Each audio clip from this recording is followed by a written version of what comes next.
I'm here to talk about Colin Quinn, one of my old good buddies, Dana Carvey. You might not know him. He's always in the shot with me. He's on the show with me.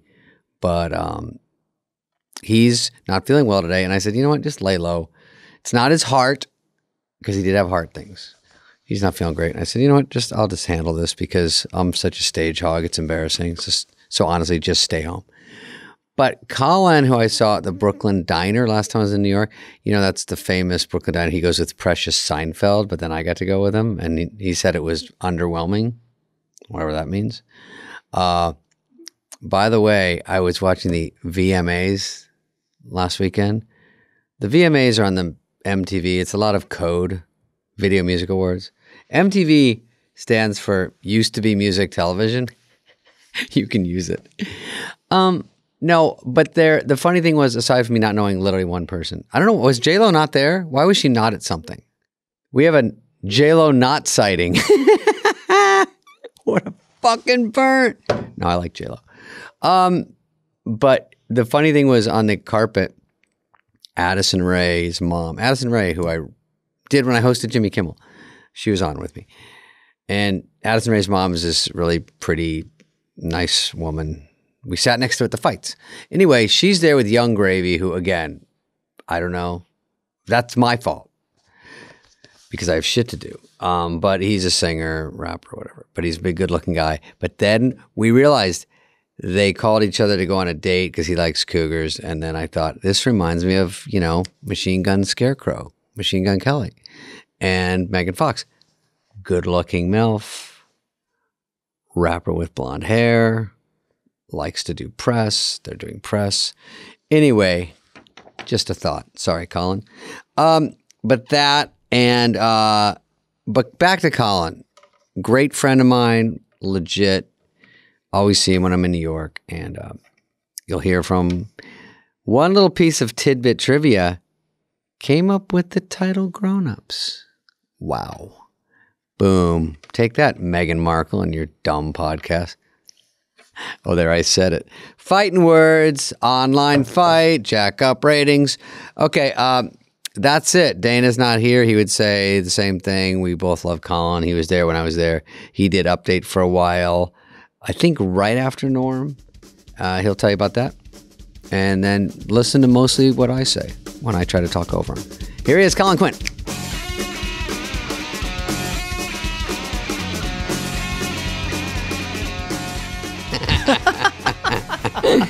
You will punch. Colin, I like more of your tweets. It's so embarrassing.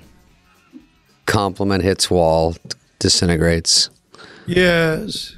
Colin, I would like to goof around all day, but we have to get down to business. We have a specific orders. Yeah. No. I just want to start by saying, even though we're not on camera, you think David was bothering Heather going, should I wear a collared shirt with a sweater? She goes, no, not with that V-neck. It's wrong. Okay. She said, everything works on you. I go, good. She's reading a cue card I gave her. If you took a bat to David's hair, it would be solid. No, my hair's, it's so today. Wispy. It's still from the, well, I won't say when this aired, but I was at a certain worldwide award show recently. Oh. Really? So you were... looking for trouble. Colin, one last question. Yeah. I'll start it off since you guys have, so the first time I went to SNL, I wrote these sketches and I brought them in. Sandler got me in to meet with Jim Downey, and I showed him and he showed me the sketch. I wrote these sketches, and one of them was the sketch. What it was basically, I'm still very proud of it, even though it got rejected by every host. And it was one of those sketches I kept showing up with, and it was just like, people were like, stop. It was basically Roman emperor. So it was like sanctimonious. It was like, well, I don't know. And then obsequious, you're right every time, my lord. And then Tim Meadows played Thesaurus, who goes, but that means this. So anyway, I brought that in, and Downey goes, yeah, this, the people aren't going to, this is too, and just handed it back to me. Like, it was too, that's all. Here's the thing about Downey, is as intelligent, as brilliant as he was, if you showed up with something that he thought was smart and precious, a word at SNL back in the 90s. Yeah, precious. Was the worst thing you'd be called. He'd just throw it back at you. And then, and by the way, I also gave it to Chris Walken, who snapped at me. Chris Walken snapped. Yeah. He goes, I go, hey, that sketch. He goes, I saw it. And I was like, wow. That's Boy. What accent is saw it? What is that?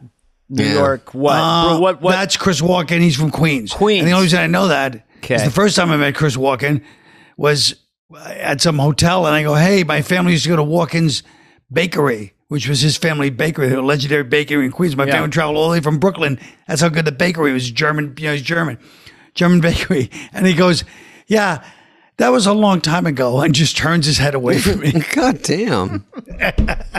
I've had it with him. You've had it with. Meanwhile, when I'm with him, I can't shut him up. David, this was great. That was great. Everything you do is great. I'm like, oh, come on, Christopher. John Lovitz is the Truth Teller show business. He went up to him and goes, Chris, come on, be honest. Are you kind of making up your accent? Are you putting it on? Oh, wow. No, not no. He just starts laughing. Very That's John. so funny. I told you, Colin, he asked me once, he goes, you ever work with an actor dog? And I go, yeah. And he goes, you ever work with an actor cat? Did I tell you this story? And I've told it before. And I go, an actor cat. He goes, they don't do anything. They're like a regular cat. They don't move. And then if you like push them, they jump. But any cat will do that. And I go, yeah, I guess. And then he waits. Then he goes, you ever work with an actor mouse? And I go, no. And he goes, he did on Mousetrap, this movie. So it checks out. And he goes, they're good. You tell them to go up and take a beat and go to the left, and they do. They're smart. That's smart. See, that's when you really do agree with John Lovitz. Like, he must be acting a little bit. Were you Right. there? Were you there when Why he said? would you say that? I know. Why would you tell me that story? And it's not just my bitterness about the bakery. It's a lot of things. It's a little bit. It seems like actors are pretty subtle in the 70s, and then later on they sort of get bored, and then they just extenuate themselves, like Pacino. Wow, Yeah. no, Yeah. you know, screaming and just you know. I have Only to, Duval managed to keep it. keep it under, Small. keep it real. You know, I have to give Colin a compliment. He's always highly respected. This is for the people that are listening. Highly respected Very comic. popular. One of the smartest. Also writes these 1 hour shows that I wouldn't even understand just watching them. And then he also does all the research, makes jokes out of anything. I can't, if you gave me a subject, my act is about like 1,000 different things. But if you had said, oh, write an hour about one thing, I'd be like, give me 500 years. And he does it, and he does it again. And he takes something that probably doesn't sound funny on the surface, like the Constitution or something. And he goes, I Constitution. think there's an hour there. And Well, thanks. makes it really good. Well, thank So- you. Google does half of it, but thank you. You've done 7 stage shows, but we're going to get to the part. We'll get to SNL, but I like Tough Crowd. That was when was Tough Crowd? Before or after? It was before. It was in the early 80s. Because a lot of shows get compared to Tough Crowd. No, I'm lying. It was in the 2000s. I thought you were 90s. So I was found like, it that was might make interesting. sense. Is this true, Colin? You start stand-up, they said, in 84. You're on Yes, remote yes. control 3 Remote years control. later. Yeah. Nobody Yeah. gets a TV show in 3 years. How great did your stand-up get to get that? I mean, in 3 years? Well, it's funny you say that because my stand-up was, not only was it behind, but I was always like a comedian, even in New York. So I would do these gigs. It was really the one time I had like that heat where you'd like I'd go to a college in the Midwest and there'd be 2,000 people. And the first time I did, I go, who are they here for? Is there a show here? They go, you. And I go, oh no. Oh, wow. And like half my act was about like specific streets in Brooklyn, and it was kind of a rough go. But they didn't care. As long as I stayed and signed autographs and did pictures afterwards, nobody cared. Yeah. So I'd hang out like 2 hours after I'd do like 45 minutes to mild laughter. Yeah. He does. Halfway through his act, I saw him, and these 17-year-old kids are cheering, and then he goes, and now I'm going to read from my Roman Empire sketch. Yes. And now I'd like to read the works of James Joyce. Please listen. But they were just excited. So you're saying they see you on that show. Everyone's freaking out. I'm in Arizona watching it, going, this Right. guy's super cool. He's funny. To get a show that's cool like that on MTV, they weren't always hits or would always work. and it's a music show. I mean, it's a music station, but you've got Kari, the beautiful girl. and you Kari, gorgeous, Kenny. And by the way, before I did any of that, my biggest celebrity gig, and I was paid very well and was treated very nicely, was opening for Dana in Wilmington, Delaware. Well, yeah. Yes. We You were a great guy. I Was suppose he? so. I wasn't Yes, mean. he was totally nice, paid better than anybody had ever paid, and was just a cool guy, nice guy before and after. Jeez, that's nice. David was one of my dandy openers. He was Yeah. Oh yeah. in Arizona. No, New England. New Oh. England tour, the summer sheds, where it was like 100 degrees and humidity. It was. Those are tough. You ever play those outdoor sheds in Yes. August? Brutal. Dana, did we share a car? I think I drove us I around. think you had a rental car, yeah. Yeah. And that was fun. That was fun for me because Colin, he makes fun of me, but it was true. He goes, do 20 minutes. So I'd walk up there with shorts and flip-flops and drink a Heineken and go, what else is going on? Then I And go, he'd drape over the stool and he's kind of whispering, "What's up?" I go out and I'm dancing. Well, hey, isn't that special? Gotta do it. Gotta. Pew. David goes, this is going worse than the Challenger. Oh, yeah. I go, Dana, my closer's about the Challenger exploding last week, so you're going to go up right after that. And he's like, oh, I don't know, maybe. And I go, NASA need another 7 astronauts. And he goes, you know what? I wouldn't even put that in there. I would probably. Some girl screams, David goes, who's that baby Jessica? I remember Willington though with you because you were a great comic. I remember about 15 minutes Back to in, I Colin. just said to the sound guy, "Is there any way we can kind of?"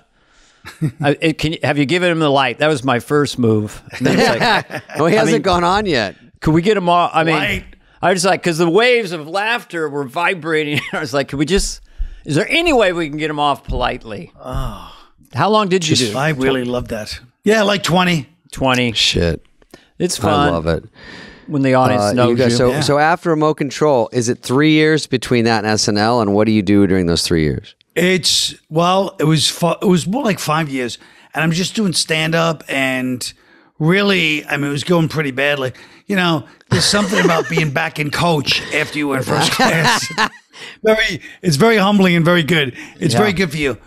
But then what happened was I was drifting around doing stand up and had a couple of things going on, but nothing really. And then Fred Wolf goes, "Hey, Lorne's coming out to see people. I want him to see you. I really think you should be on the show. It's ridiculous." And you know, when Fred puts his mind to something, it's happening. Yeah. And so we had this big audition in LA, and I'll never forget. It was during the long desert nights when stand up was finished. So they had to bring in audiences for free. So this is a improv. Oh, boy. They had to bring in all these kids from a summer camp, 15-year-old kids. So it's like 200 kids from a summer camp in the middle of their camp. Mm-hmm. So it's like a summer. I think I remember these crowds. Yeah. Wow. And I bombed so badly, and I was so fat that Erin told me afterwards, she goes, "I told Lorne," he goes, "I thought this guy didn't look like this." She goes, "I think his face is in there somewhere." I don't Erin remember Maroney? you ever being that That's heavy. so funny. Erin Maroney said that. She goes, "I think his face is in there somewhere." That's such a great thing to say. David, Lauren It's a really great likes you. line. She used to go, David, Lauren really likes you. I'm like, why am I not in the show? I don't know, but I think he really likes you. And Erin was very like a positive, fun force running around that place. And then she was great. And then Lorne hired me as a writer because Fritz goes, "No, you hear the writing? Do you hear the jokes though, Lorne?" And then when I got there, Lorne's go, "Yes, you kept a couple of people's careers alive for a few more weeks with that performance," basically saying how badly I bombed. And then hired me as a writer. And the only one I knew there really was David and Norm, you know. Did you, was Marcy there or Shoemaker or any writers there? Marcy and Shoemaker, we were all there, but I didn't know them before. Yeah. So you come on as a writer, and I was probably, is that 95 maybe? Yeah, 95 was you and Huge Fink. It was your last year there. Oh, right, my last You thing. think, yeah. And that's when you started Hollywood Minute. Yeah, I think I'd done Hollywood Minute a few times, and then I had my own 5 minutes. Right, that's what I mean. Lauren right. said, if you stay a year, I think Farley and Sandler left. That's So it was right. too much of a shake-up to have everybody go at once. Yeah, So so you and Norm stayed. yeah, huh? David, Hey! Colin. Hey. Huh? And all Norm wanted to do was play football in the hall. So that's all Oh we were yeah, doing. we also had that Magic Johnson basketball hoop. We had fake sports in the hall. That was the only thing we did all day. And Norm would storm down the hall in those. He dressed like crisscross, like these young rapper kids. He had like these giant. He was dressed like in Carl Kanai jeans, and just be like, like storming down the hall, just starting trouble. I know where he wasn't going, the bathroom. Because he had that in their office.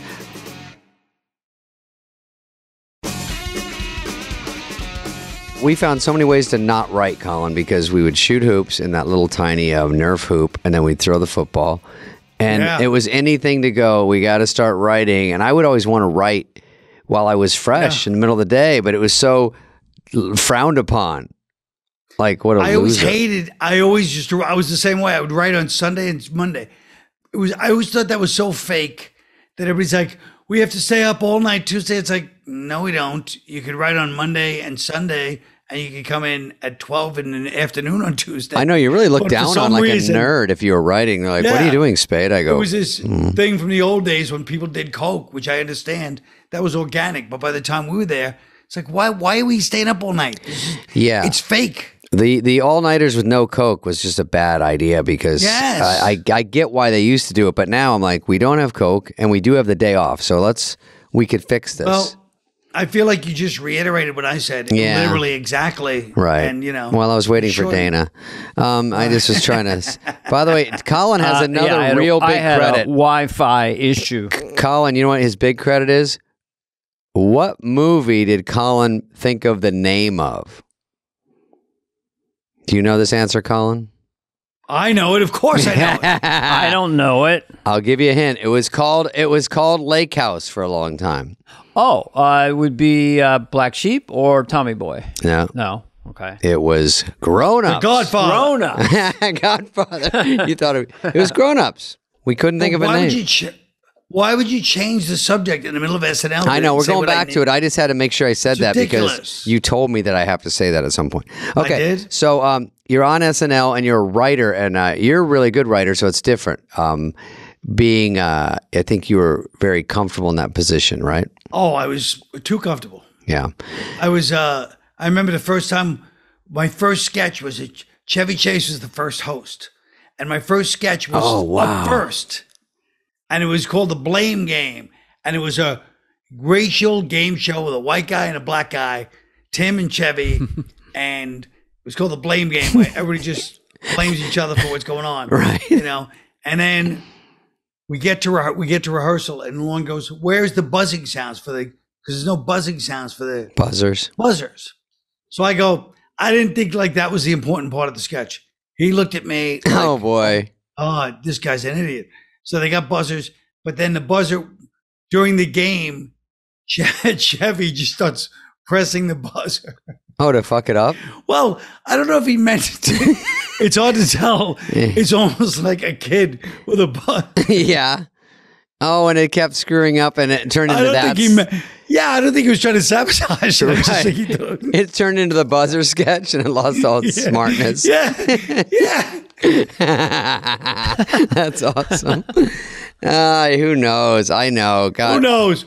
But it was good to get it, you know, like early on. I didn't realize how important it is to get sketches on. You know what I mean? I was so cocky, like when my sketches wouldn't get on, I was like, what's that problem? You know, like everybody at SNL.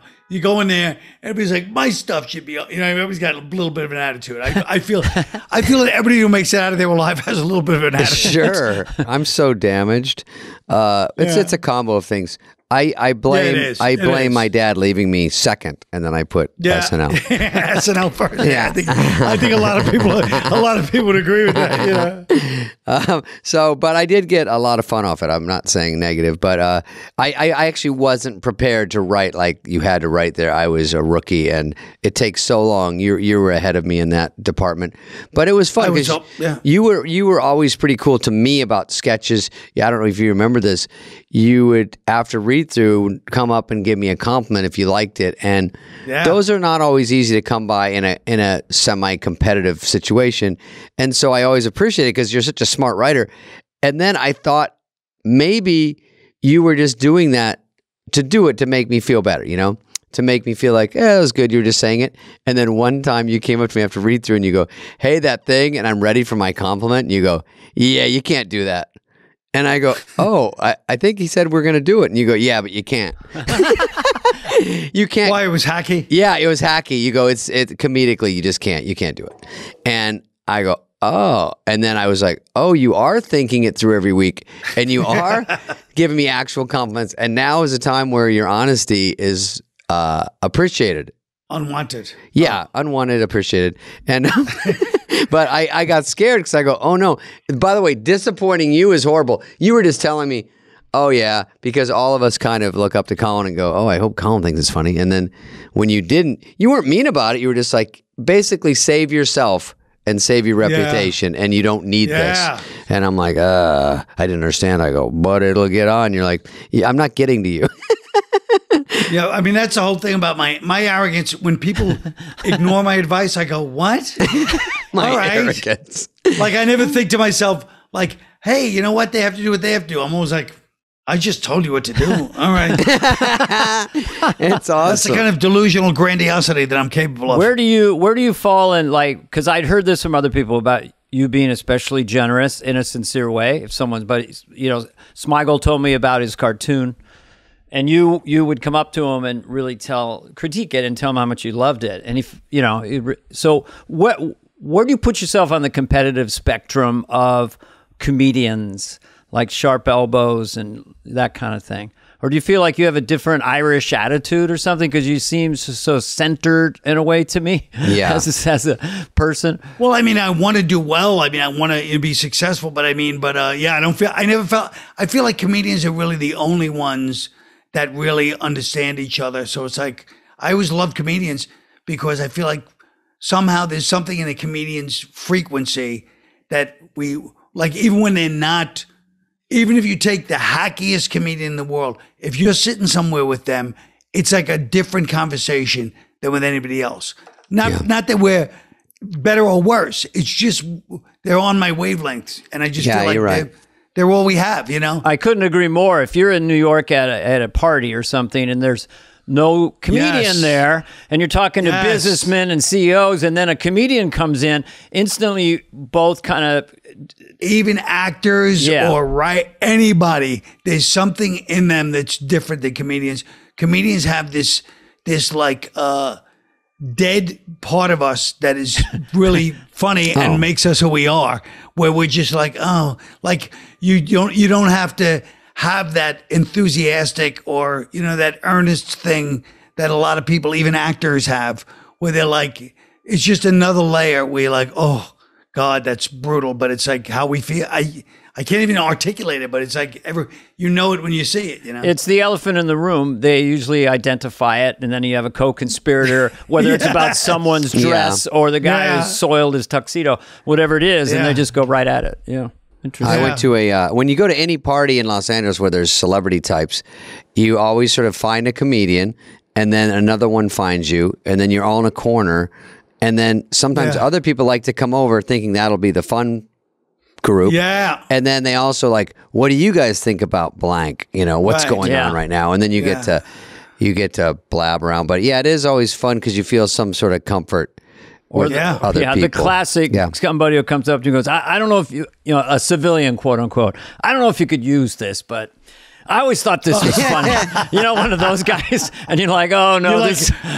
Oh no! Yeah, I don't know if you could use this. It's like, I know we can't. We know we can't. You don't have to tell us. We'll tell you right now.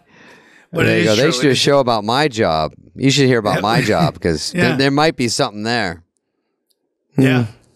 So what? Yeah, I feel like So you did Joe Blow. Remember Joe Blow on Update? Yeah. So you were a construction worker? I love the name. That was my happiest things, was that Joe Blow and then and the Lion. Those are my favorite Lenny things. the Lion. I saw that, When I did those two things, and I at that moment, I think it was the first Lenny or Joe Blow, where I was like, I just lived my dream. Now I can die. Because being on SNL live, so it could never be taken at that time, especially, but still, to this day, live, that still means so much. And then to do those things that were really important to me, I was like, that was it. I could have died right then. And you got to write it, and there's something about writing it. And you do a TV show, you do a movie, and a year later it comes out, and you go, "Oh, they cut out that part. Yeah. Oh, it didn't get picked up. It never got aired. Or the news changed. Yeah, that doesn't mean anything anymore. It's right there. It's how you wrote it, how you want it out there. You actually present it, and then you walk off, and your phone can ring and go, "I just saw it, and I'm in Milwaukee," and you go, "Oh, it's out. Okay, so what I thought of is out." And stupid Norm, right before I go on the air, this is Norm to the core. I'm in a lion costume, the first time ever. I'm nervous because it's SNL and just I wrote this thing and I'm getting it on. You look dumb. And then nobody really remember. Some people maybe remember me from MTV, but it's been a few years. And then I'm sitting there in a lion costume, and then Norm goes to the crowd, "Is that Colin Quinn? He's dressed in a lion suit." Yeah, I can see that. But he's not a lion, right? He's not a lion. He's just sort of in a lion suit. Yes. You know what I mean? Don't be frightened. He's not actually a lion. No one like Norm. No. I mean, how do you followed Norm, and Norm was one of your favorite comedians, and How was that for you? It was very ugly. And when I look back now, I feel like I sabotaged what I was doing too, because I was so afraid of being like, hey, like Norm screwed up, I'm going to be the good guy. And so I kind of went out of my way to be villainous. I feel like I just sabotaged my time at that spot, because SNL for me is such a demarcation between the great times I had there, which was before that, and then the dream gig, which is Weekend Update, where I was miserable. Lorne was miserable. It was just not. It was a bad thing. It was a bad time. What to speak to that? Was it because the hangover of Norm being fired? Is that what gave it? It's because Norm getting fired, and then suddenly I found myself in a position where, so I'm going to be like the goody two shoes. I had never done that in my life. So I felt like I went out of my way to sabotage every episode that I could until that became my thing. And it was not a good thing, but it was how it went. So I feel like I destructed I got off on that foot, with the Norm thing. And then I would never try to be like, engaging. I would barely smile. And I mean, I was kind of like that in stand-up to begin with, I guess, but I took it to another level. And I really feel like that's what I did. But I didn't realize that till like 7 years ago, And how had you grown into your face by then? Yes, sometimes I had, sometimes I hadn't. My weight's been up and down a lot. Your face was there. I thought that during that update time, Aaron was always over in 8H right near you, just with her arms crossed, kind of staring and pointing to your face. But I heard that was a rumor. Sorry. But if you heard the first part of the podcast, that made sense. But it has to be a bit of an uphill battle, no matter who you're following. It was like Dennis, there's Nealon, there's you. Sure. And so you got to go, okay, I'm the new guy. They might be mad because Norm gets a little more legendary status because he got fired or whatever. So they're like, he's like a hero. Right. And then it's like, oh, what do you got?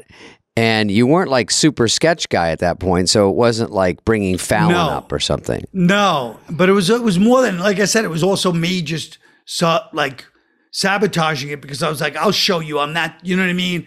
I was not, and it was a weird vibe. It was a weird fit.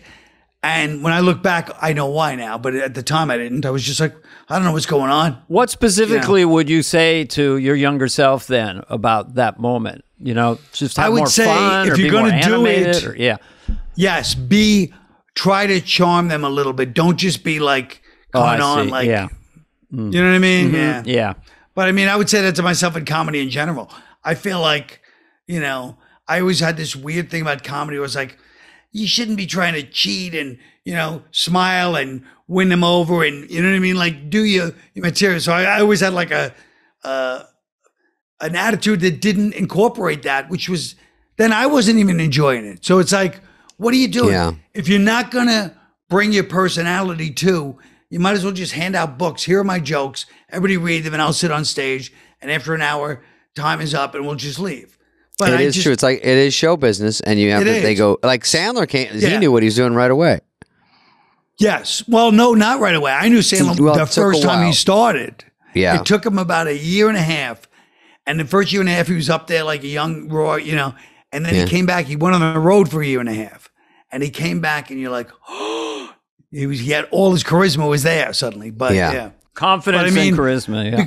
Same thing. But also because, I mean, you don't want to overdo it, because how many people do you know that were just, I worked with a lot of 80s really hacky people that were just all fake, and we all resented it when they'd go up there and they'd start laughing and the crowd would start laughing and they'd be just, it was all this sound and fury signifying nothing. So it was like, you're like, wait a minute, that's not stand up. This is, and so then you overcorrect the other way and just go, I'm not going to move.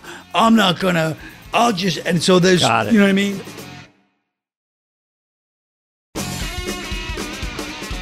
Can I just interject for a second that I think you found the title of maybe your next book? What? Sound and fury. Sound and fury signifying nothing. That is an incredible phrase. Have you just think of that? Well, it's Shakespeare. It's Shakespeare. Oh, it's Shakespeare. Oh, Bill Shakespeare. Okay. I love it. Oh, I'm not By the really way, well read. So what was funnier than Phil Hartman going, then Chris Farley going, looks like we got ourselves a Bill Shakespeare over here. David, when David goes, I really was thinking of becoming a writer. And he goes, Hey, look at this guy. and he goes, well, actually, we try to encourage his writing. Yeah, Phil goes, actually, Matt. Chris Farley's face. Chris Farley's face was so depressed over that. And then he flicks his glasses up and down. Hey, I can't see too good. yeah, he was always Is that like Bill that. Shakespeare? over I there? don't know how to write anything. Every night he'd say And that. Phil Hartman totally denies him. He goes, actually, we try to encourage you. And his face was so depressed and mad. I like when he turns on, he goes, you know, Dad, I wish you'd shut your big yap.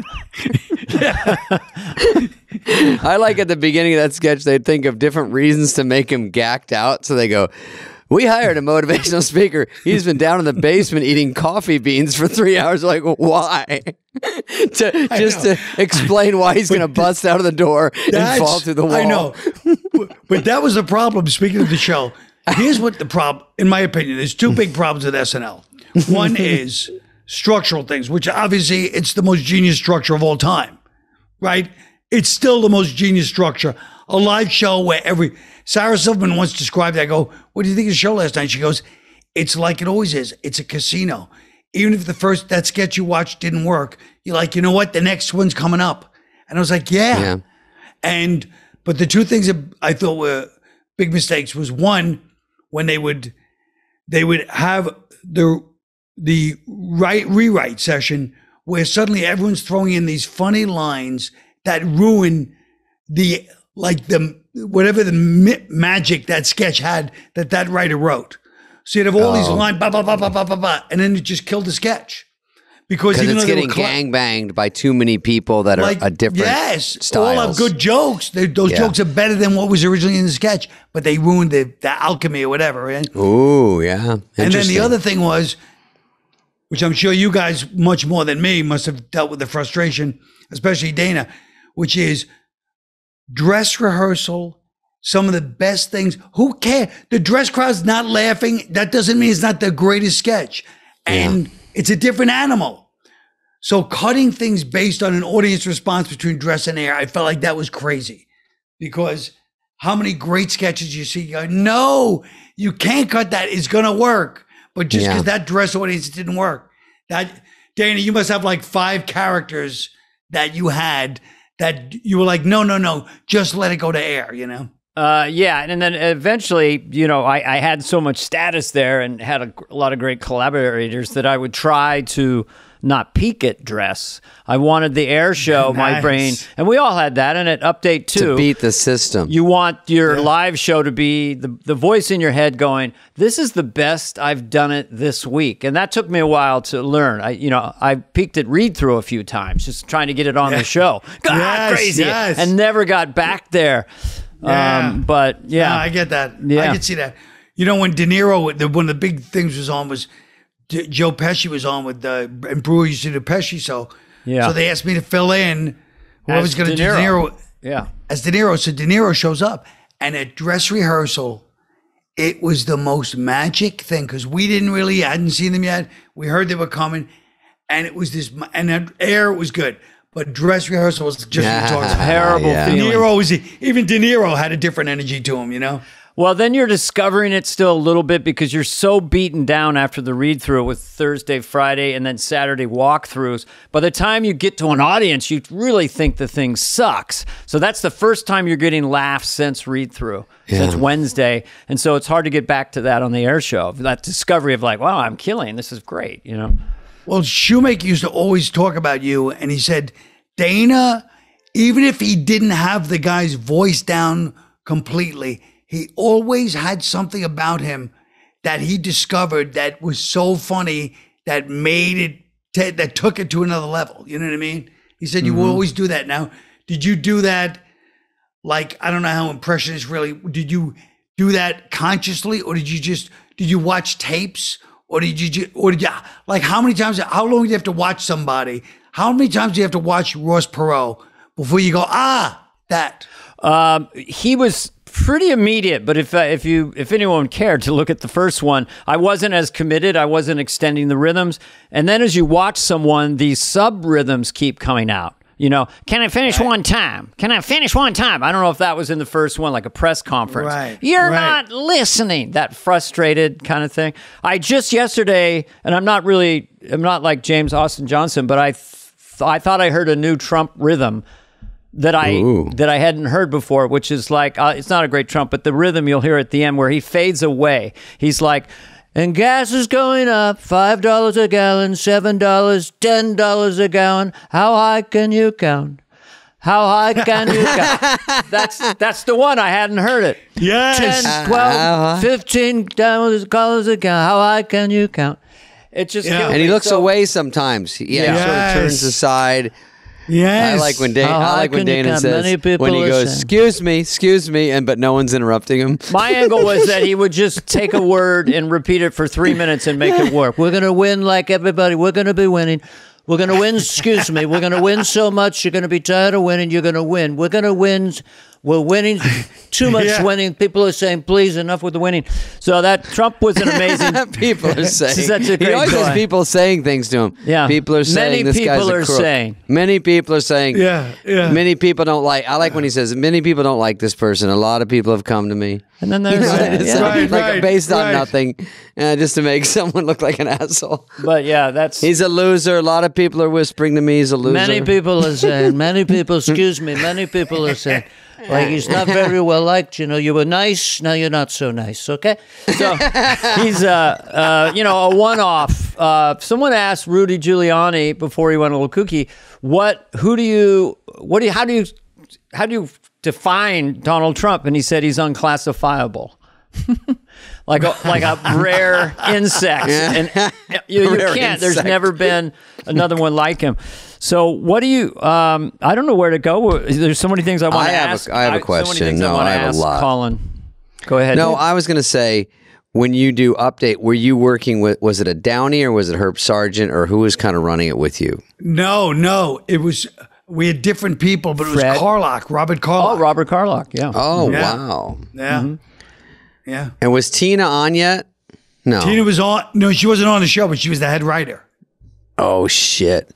And on when we had Myers on, and I think he did. Did he say he offered you? What was it? What part? Scott. He not only Austin offered Powers. me, no, but that's Is one that a of my rumor?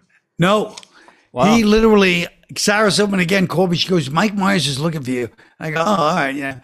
He calls me up and he goes, hey, I'm doing this movie, this whatever it was. It's about, he describes Austin Powers. He's this guy from the 60s. And I go, that's great, man. I had nothing. He goes, so I'll fly you out and you do this part. You know, I saw you on Gary Shandling playing Rip Torn's son. So just do whatever you did then is great. Just do that in the movie. Wow. Nice. And I go, yeah, I'm working on my own movie though. And he goes, oh, you shooting something? I go, no, I'm just rewriting it. And he goes, all right, well, this will take a few days. It's not a big deal. I go, nah, I'm busy. And he literally goes, what? Like, he goes, what's going on? Like, he didn't understand what was happening. He goes, I go, plus the show's happening. He goes, yeah, but it's a week off. I'll talk to Lorne. Don't worry about that. I go, nah, I'm just, thank you. And he goes, fucking funny. so stupid. And then he goes, look, I go, it sounds great. Well, good luck with your movie. I go, it sounds like the kind of movie. I said, you can even get like Burt Bacharach type music. He goes, no, we have Burt Bacharach doing the actual Burt Bacharach music. Like this is a big production. And for whatever combination of stupidity on my part, I still, I just kept turning it down. I mean, all he did was say, look, I love you and Gary Shandling. This is the part. Do your thing. And that's it. And I turned it down. And he goes, I can't beg you to do it. He goes, I'm offering it. And whatever idiotic thing. And I've turned down a lot of things in the business, but I never regretted them, But that one I regret because it was great. I have heard you've turned down stuff and I go, it's great. But, in your own mind, if it's not for you, whatever reason, you move on. But what is your reason? So in most cases, I was right. I defended all. That one case, I was wrong. I was stupid. Because he made it for me. He said, just do what you did. Yeah, it's just walk in the park. It's easy. Sometimes you already did it. I think for all of us, if you're lucky enough to get on TV or be in show business and you have things coming at you, and later on, I would always say to myself, I did not know what time it was. I was in something that I had no context for. So, right. How could you know that Austin Powers would be a trilogy and a global smash when you turn it down? I couldn't know that, but it sounded fun. Yeah. Yeah, and he's funny. One and he's great. And he's funny. I always liked him. Yeah. It was great. I don't know what my problem was. Yeah. But Dana, I agree, and I'm chiming in even though Please people do. say I talk too much. But my wife is all over that. She says you're great. When what you're saying about that, Dana, I like to use words like frequency and alchemy when I talk. Because I just stole them from Colin. I'm going to use them all the time. But full of sound and fury, signifying nothing. I can't. I wouldn't be able to get away with that one. But they would buy alchemy from me, maybe. But Dana, you're saying you get in sort of a vortex, and I wasn't in like a super fame vortex like when you were on SNL. But when I did SNL, and in the summer we did Tommy Boy, and then we come back to SNL, and they go, "What do you guys want to do this summer? What movie?" There's this one Black Sheep that Fred, has, and we're like, oh yeah, okay. Hi. And then we do that. Hey, and then you're good. Hey, you're not so David, good. Okay. All right. No, you're really good. You're not so good. Okay. Dana, I'm going to talk about you in a second. I just want to tell something to David, but I have a big compliment for you at the end. That was really good. No, I swear to God, that was really good, but you're not so good. Okay. We're doing Fred Wolf. So then, and then the next summer, I think there was, do you want to do a Gap Girls movie or something? But the point was, I didn't realize how hard it is to get a movie and how it just that's a thing you're caught up in where things are getting kind of thrown at you. And then I was like, nah, maybe. And then like a summer later, I'm like, I think I want to do this movie. And they're like, oh, that ship kind of sailed. And I'm like, well, what about this? And they're like, nah. And then I thought, holy fuck, is it hard to get a movie? And they're like, yeah dumb fuck. If it makes you feel better, I turned down Wayne's World 1. I thought right before we did it, a couple weeks before, I go, I don't know. I don't think so. That'll be all right. Psycho. I love it. Yeah. Just like, maybe maybe. Yep. Yeah, of course. And well, it's also everything you do is a gamble that could hurt you. You almost rarely think about the upside. You go, if this fucks up, I'm in a bigger hole. Yeah, but that's what you think. But meanwhile, it doesn't mean any. The more you do, the people that do everything is Teflon. You know what I mean? Yeah. Rarely. The last time anybody got screwed was Billy Squier doing his video for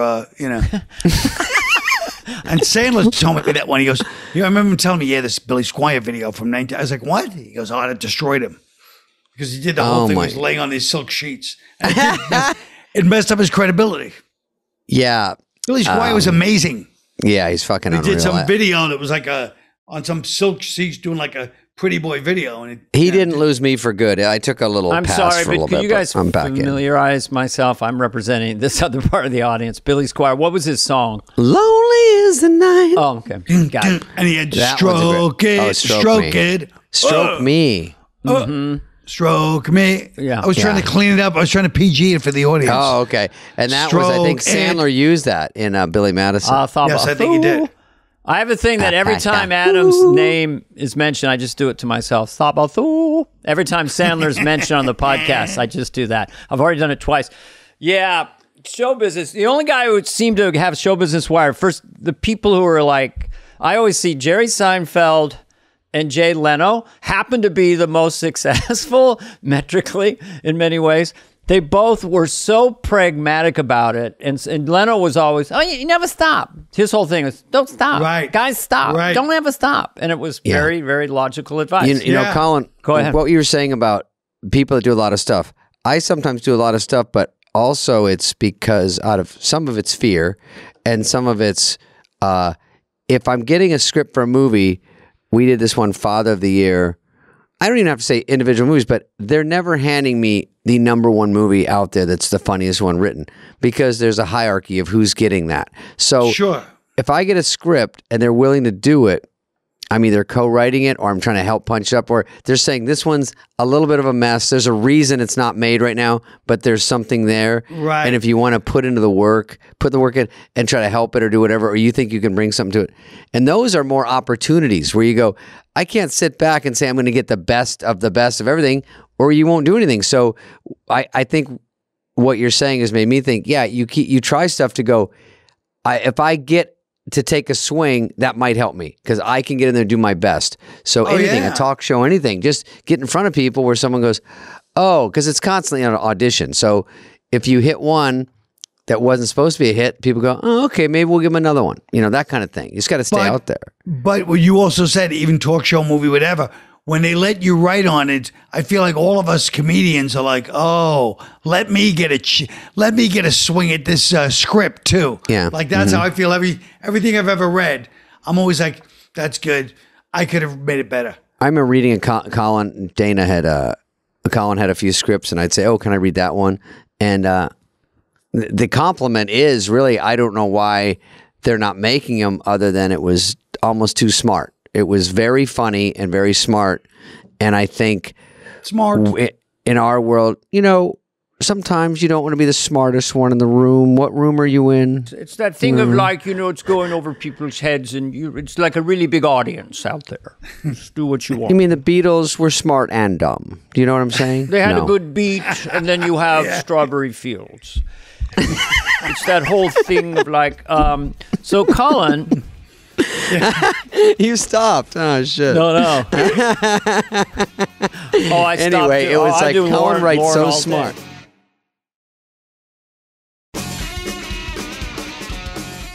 If you see Dana, if you see any of his one-man show, I've we saw seen- one. Yes, I watch them all the went- time. I've seen all of them, I believe. Oh, thanks. They're really fun to watch. What I was just going to ask you, I don't know if you were, David, it's like the research part of it, because you're how steeped are you in the history of when you the research part before you make the comedy part? How Well, it's so easy or you because, just have it. like I said, Yeah. because of Google. It's not like the old days, but the only one that was a lot of research. The one was a lot of research was the Constitution one because I had to read these books to understand what everybody's thinking about it at that time. So I read these horribly boring books because in the old days they wrote books.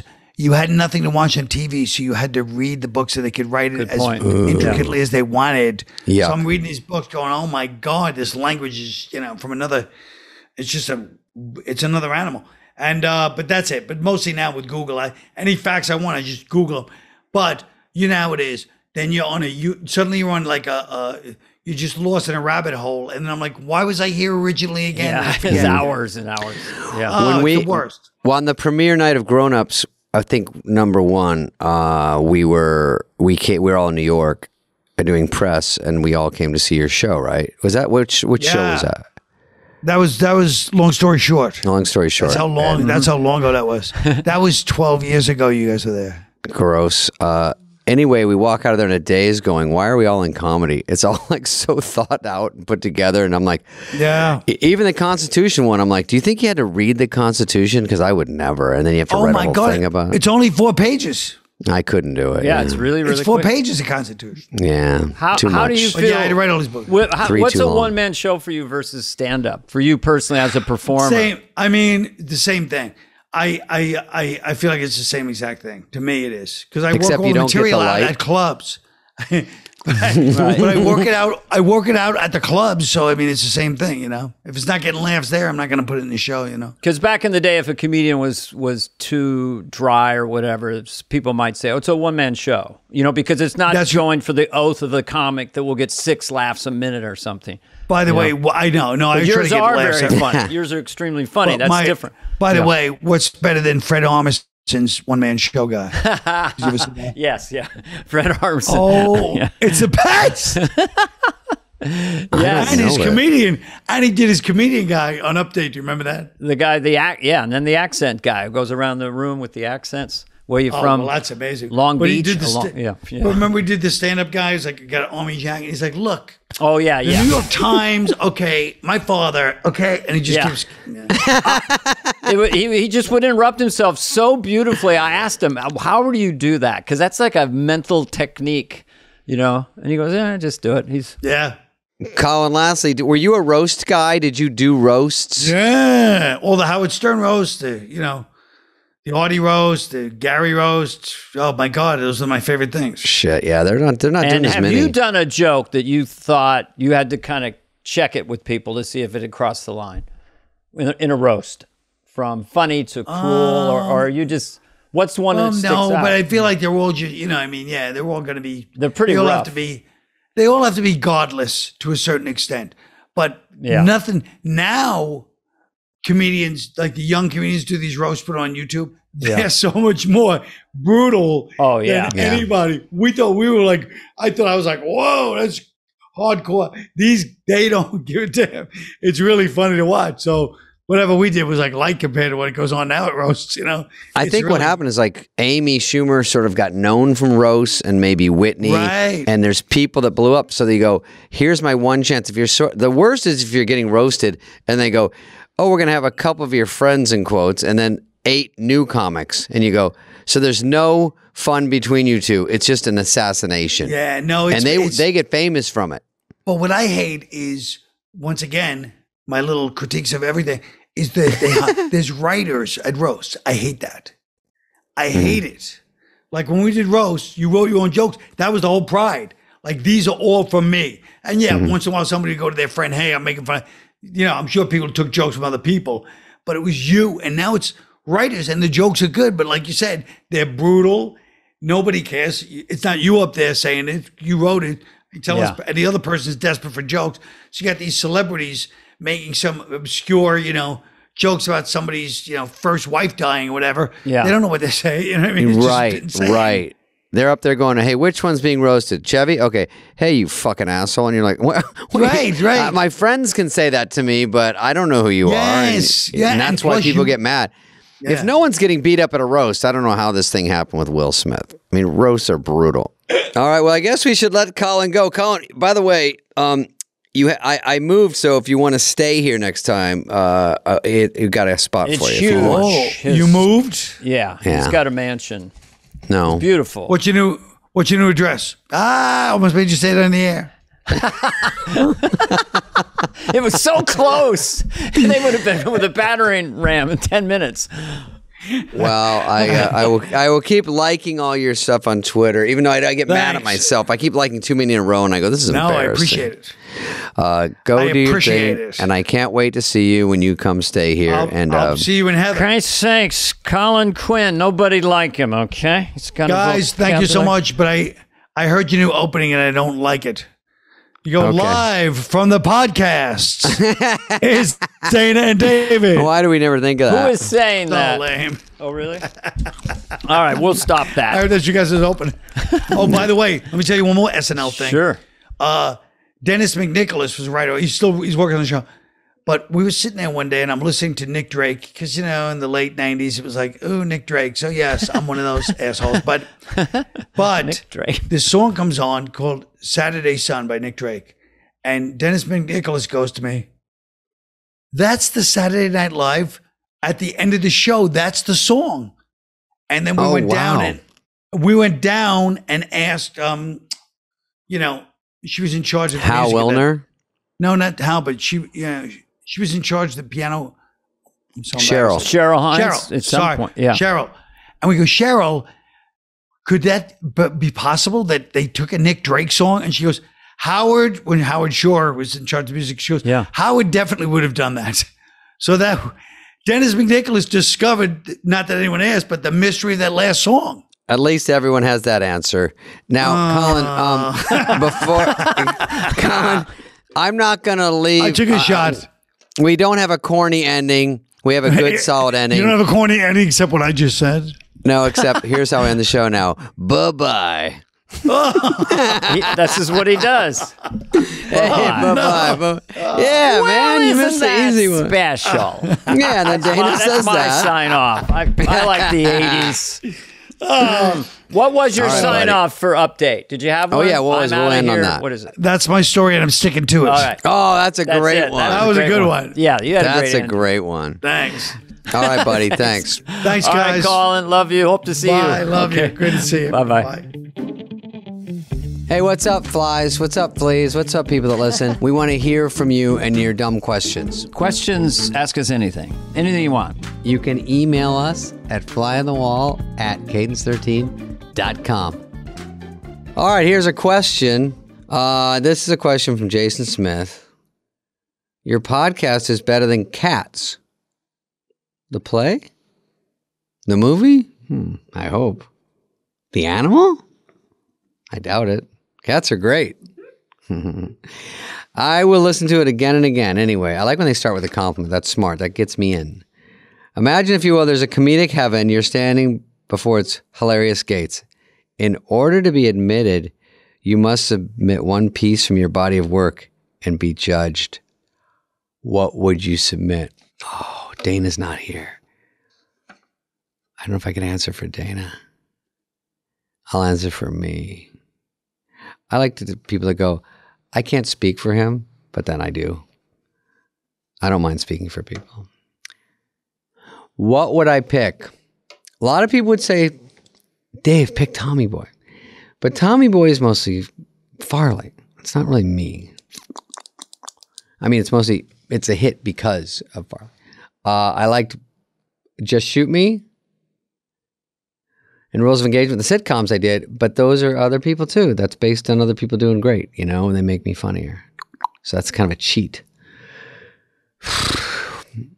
Emperor's New Groove is, I mean, I like it. I'm in it a lot. Voice. I'm handing in voice work to get it. Oh my God. Desperate. But, Kuzco and Yzma, they're so funny though. Fuck. And so the total of that makes that movie funny. And the animation is so great. Animation helps every joke. Fuck. Maybe my stand-up specials. I love them, and it's just me. I mean, I love Joe Dirt. Joe Dirt's mostly, at least I'm driving it and co-wrote it, so it's a good representation. But if they don't get it in heaven, then they really don't get it because some people don't like it. This is tough. Glad Dana doesn't get to chirp in. I get to just take all this time and just stare off into space. It's so glorious. But I would have to go with, but what if it's R-rated because it's heaven? I can't hand in anything R-rated. Then I'm screwed. It's been very R-rated lately. Someone even commented, it was a little blue during your Mike Myers interview. I go, I don't give a care. Okay. Special, one of my specials. I think Dana has a lot to give in, so I would say that, or one of my appearances on Ellen out of my 30. No, some of those talk shows were funny. There's just different things. Some of the stuff I wrote I thought was funny. I don't know. I'm just not getting it. Thank you for the question. This has been a podcast presentation of Cadence 13. Please listen, then rate, review, and follow all episodes. Available now for free wherever you get your podcast. No joke, folks. Fly on the Wall has been a presentation of Cadence 13, executive produced by Dana Carvey and David Spade, Chris Corcoran of Cadence 13, and Charlie Finan of Brillstein Entertainment. The show's lead producer is Greg Holtzman with production and engineering support from Serena Regan and Chris Basil of Cadence 13.